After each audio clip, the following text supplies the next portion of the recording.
முந்தைய பதிவில் சூரபத்மன் 30,000 வெள்ளம் அசுரர்கள் தோன்றினார்கள் என்று பார்த்தோம். அதாவது 1,00,000 கோடி அசுரர்கள் தோன்றினார்கள் என்பதை பார்த்தோம்.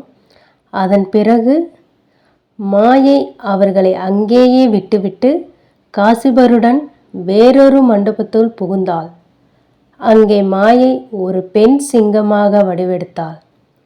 காசிபரும் ஒரு ஆண் சிங்கமாக வடிவெடுத்து மாயையை இணைந்தார். அதனால் சிங்கமுகன் தோன்றினான். அவனுக்கு 1000 சிங்கமுகங்கள் 2000 கைகளும் இருந்தன. அப்போது திசைகள் எல்லாம் நடுங்கின. அதோடு மாயைக்கும் காசிபருக்கும் தோன்றிய வியர்வையிலிருந்து 40,000 வெள்ளம், அதாவது ஒரு வெள்ளம் அப்படின்னா 100 லட்சம் கோடி, இங்கே 40,000 வெள்ளம், அதாவது 400 கோடி லட்சம் அசுரர்கள் தோன்றினார்கள். இதை பாடல் வடிவில் பார்ப்போம்.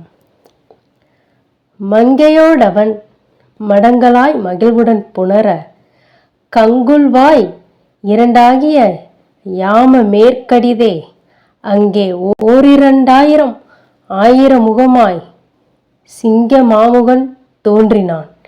திடுக்கிட திசைகள். இனி அவர்களை எல்லாம் அங்கேயே நிறுத்திவிட்டு மாயை இன்னொரு மண்டபம் நோக்கி சென்றாள். காசிபரும் பின் தொடர்ந்தார். அங்கே மாயை ஒரு பெண் யானையின் வடிவம் எடுத்தார். காசிபரும் ஆண் யானை வடிவமெடுத்து மாயையை இணைந்தார். அதன் பலனாக யானை முகன் தாரகன் தோன்றினான். அத்துடன் அவர்கள் இருவரின் வியர்வையிலிருந்து 40,000, அதாவது 400 கோடி லட்சம் யானை முகமுடைய அசுரர்கள் தோன்றினார்கள். இதை பாடல் வடிவில் பார்ப்போம்.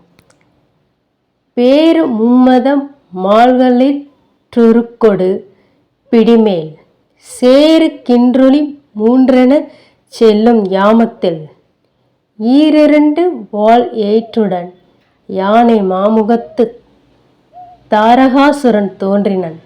அவுணர்கள் தலைப்ப அவர்களை அங்கேயே விட்டுவிட்டு மாயை காசிபரை கூட்டிக் கொண்டு இன்னொரு மண்டபத்துள் நுழைந்தாள்.